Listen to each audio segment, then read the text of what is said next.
as the summer heats up, it means we are at peak time for sun exposure, of course, and UV rays damages our skin barrier and puts us at risk for, unfortunately, skin cancer. And here to tell us what we should do and look into as far as sunscreen and what ways we can protect our skin from the sun is Dr. Rachel Kado and Jessica Kado from Kado Clinic. Thank you for having us. You're so beautiful. So we talk about the clinic, and what makes your clinic different from others?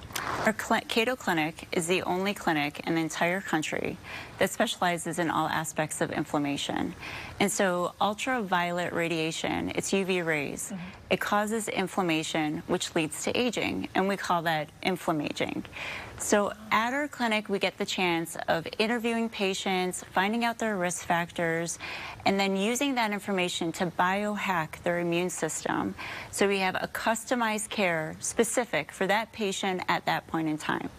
Our goal is always prevention, but when you find yourself in a situation where there's inflammation because of radiation or because of cumulative damage, we have devices and lasers at Kado Clinic, and this is the first time in medicine, which is amazing, where your chronologic age, if it's like in your 40s, can be different than the biologic activity of your skin. We can make it act like it's 30, even though it's not.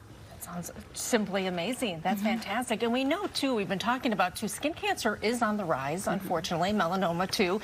What can we do to protect ourselves? You talk about prevention, which is, you know, so important. So melanoma is the deadliest form of cancer. It's about 1% of all skin cancers. However, it is on the rise. And so we see young people affected and older patients affected. And the best thing to do is, we know with consistent sunscreen use, you can reduce the incidence of melanoma by 50%. Wow. There isn't another cancer out there where you can do a simple intervention and have such a change. And countries like Australia lead the way. They also teach behavioral modification. So sunscreen's very important, but also just being knowledgeable about the sun, using sun protective clothing, being smart when you're outside, because we want a healthy lifestyle for our patients too. We want them to go outside and have a good relationship with the sun, but we want them to have that lifelong knowledge to protect themselves from things like melanoma. And we talk about sunscreen, of course, but we also talk about physical blockers like clothing. And we have some great examples that came into the studio, our models over there. So we want to show some of the clothing. And if you just want to talk about what they're wearing, how they protect, of course, their skin. Well, we have the adorable Morgan. She's our college-age student, and she's showing you the evolution of UV clothing, where it's cute, it's breathable, she's able to run her errands, and she's using a multifactorial approach. So you see that she'll be wearing sunblock, but she has a hat, she has her UV sun protection glasses, and then she also has her shirt, her coverall, and her skirt. Sebastian is a rambunctious 9-year-old. He's always running around. Every parent can understand this. He's in the water, he's fishing, he's playing baseball. And you have the sun protection where it's thick. It's really nice. It's an SPF of 50. You don't have to reapply it when they're wearing this. They just get to run around and be active. And then you see that physical blocker of his hat. Guys, we're very careful about, you know, the ears. That's a very common area, the back of the neck. And then he has his cute sunglasses. And a mom hack that we love is fluorescent clothing. Because you can always see them. It's really safe for the pool. It's really great for the lake. And that you don't have to bother them as much to come back every couple of hours to reapply, which is fantastic. Nice. It's trendy, it's comfortable, it's perfect. Now, there are a few areas that are exposed, so we're talking hands, maybe feet, and maybe some of the face. So what do you recommend with sunscreen? So you have options. There's plenty of options here. On the table, we have a shot glass where it shows how much sunscreen you actually have to put on your body every 2 hours to have the recommended coverage that's listed on the sunscreen.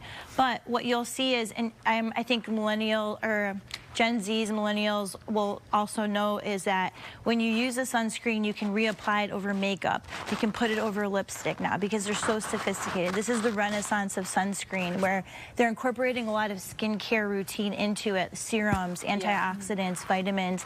So it's easy to use them and apply on those delicate areas like the lips, the back of the hands, your neck.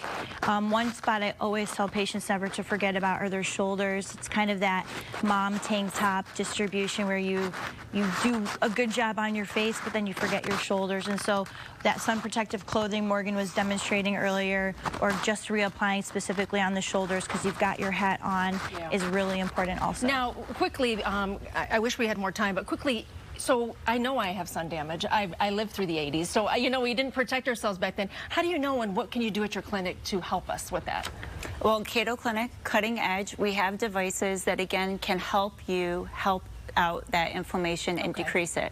So coming, getting your skin checked, being looked at, and then between peels, lasers, and devices, it's really elegant, and we are one of the only places in the region that carries these devices and will help you have healthy skin. Healthy skin is beautiful skin. It absolutely is. And you're so right. And we have all the information on the screen to get a hold of you. Of course, more information about your services and your website. There it is, kadoclinic.com. So if you missed any of the information, of course, we're going to have it on our website at WXYZ.com as well. Dr. Jessica, Dr. Rachel, thank you so much for joining us. Such great information and so vital, of course, for all of us.